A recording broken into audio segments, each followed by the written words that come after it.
প্রবাসীদের পাঠানো অর্থ শুধু পরিবারের ভরণ পোষণ নয়, দেশের অর্থনীতিতেও অন্যতম চালিকা শক্তি। তবে রেমিটেন্সের অর্থ ভোগে ব্যয় না করে ভবিষ্যৎ নিরাপত্তা ও উৎপাদনশীল খাতে বিনিয়োগের তাগিদ দিচ্ছেন সংশ্লিষ্টরা।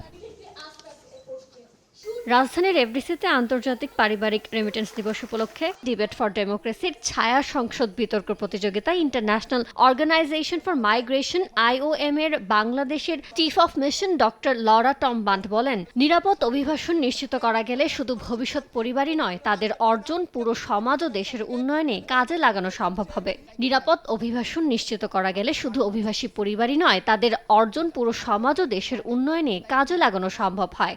Every remittance sent home is a testament to their hard work, their resilience, as well as their commitment to supporting their loved ones and contributing to the nation's progress.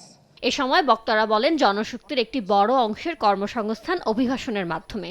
অভিবাসীদের পাঠানো অর্থ দেশের বৈদেশিক মুদ্রার রিজার্ভ শক্তিশালী করার পাশাপাশি স্থানীয় অর্থনীতিকে সচল রাখে।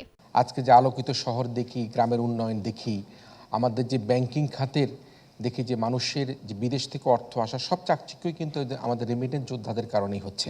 এসএমই খাতে রেমিটেন্সের বিনিয়োগ অভিবাসীদের পরিবারের সুরক্ষায় গুরুত্বপূর্ণ ভূমিকা রাখবে, সেই বার্তাও উঠে আসে আলোচনায়। ইয়ানুর শিফাত, সময় সংবাদ, ঢাকা।